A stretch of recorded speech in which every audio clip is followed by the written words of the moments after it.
Welcome dear everyone to my YouTube channel Wahid's Math World. I am Wahid. মই আজিৰ এই ভিডিঅ'টোত general mathematics class 10 chapter দুটা চলকত ৰৈখিক সমীকৰণৰ জোৰ এই চেপ্টাৰটোৰ মই ইম্পৰ্টেণ্ট MCQ অৰ্থাৎ মাল্টিপল চইচ কুৱেশ্যন SSLC 2026ত আহি পৰা MCQ মই আলোচনা কৰিম। তোমালোকে অতি মনোযোগেৰে চাবা আৰু শুনিবা, নিশ্চয় তোমালোকৰ উপকাৰ হ'ব। চোৱা তোমালোকে কুৱেশ্যন নম্বৰ 8 মই 7লৈকে কুৱেশ্যন নম্বৰ 7লৈকে আগৰ ভিডিঅ'টোত দিছোঁ, তোমালোকে চাই ল'বা। কুৱেশ্যন নম্বৰ 8 চোৱা, x = 3 ৰেখাডাল x অক্ষৰ সমান্তৰাল y অক্ষৰ সমান্তৰাল মূল বিন্দুৰ মাজেৰে যাব 0 3 বিন্দুৰ মাজেৰে যাব যায়। এইটো কোনটো হ'ব? এটা x = 3 x = 3 0 আছে, ইয়াৰে মই চাবা তোমালোকে মই ৰেখাডাল ধৰি লওঁ। এইটো চাবা, যদি এই দুটাৰ অক্ষৰ ৰেখা হয়, এইটো x, এইটো x ডেছ, এইটো y, এইটো y ডেছ। যদি হয় x = 3 1 2 3 এইটো এই বিন্দুটো x = 3 y মান যিকোনো হ'ব পাৰে, y মান ইফালে আহিব পাৰে সিফালে যাব পাৰে, গতিকে x = 3 ফিক্স থাকি যাব। গতিকে এইটো হ'ব কি? ৰেখাডাল। এইটো হ'ব ৰেখাডাল। এই ৰেখাডাল হ'ব কি? x = 3। ইয়াৰ পৰা ইয়ালৈ 3 আছে, ইয়াৰ পৰা ইয়ালৈ 3 আছে, ইয়াৰ পৰা ইয়ালৈ কি আছে? ৰেখাডাল 3 আছে। গতিকে এই ৰেখাডাল এই y অক্ষৰ সমান্তৰাল নিশ্চয় হৈছে। গতিকে বি অপশ্যনটো কাৰেক্ট, y অক্ষৰ সমান্তৰাল এইটো হৈছে নিশ্চয়। গতিকে option B correct. Question number 9 চোৱা, y অক্ষৰ ওপৰত থকা বিন্দুটো, y অক্ষৰ ওপৰত বিন্দুবিলাক থাকিলে কেনেকুৱা হ'ব? তুমি চাই ল'বা। মই এইটো ধৰিছোঁ, এইটো y অক্ষ। ইয়াত যদি ইয়াতে বিন্দু থাকে, যদি তেনেহ'লে এইটো y ৰ মান আছে, কিন্তু x ৰ মান কি আছে? নাই। ইয়াত x ৰ মান নাই, x ইফালে যোৱা নাই, ইফালে যোৱা নাই। গতিকে x ৰ মান সদায় কি হ'ব? 0 হ'ব, আৰু y ৰ মান যিকোনো কিবা এটা হ'ব। এইটো x ৰ মান সদায় কি হ'ব? y ৰ মান কিবা এটা হ'ব। আৰু যদি ইয়াতো যদি বিন্দুটো হয়, এইটো y অক্ষৰ ওপৰত হ'ব, গতিকে ইয়াতে কি হ'ব? x ৰ মান 0 হ'ব। গতিকে বুজা গ'ল, x ৰ মান 0, y অক্ষত কি হ'ব? x ৰ মান সদায় 0 হ'ব।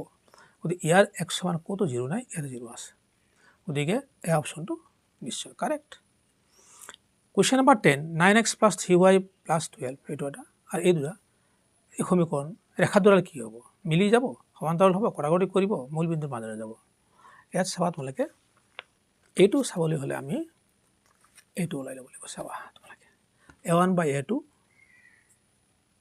ওলাই ল'ব লাগিব। 9/18 9/18 = 9 কাটিলে কি হ'ব? 1/2।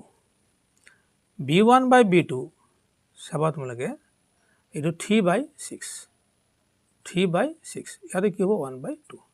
c1/c2 চাবা তোমালোকে 12/24, এই 12 এই 24, ইয়াতে কি হ'ব? 1/2 হ'ব।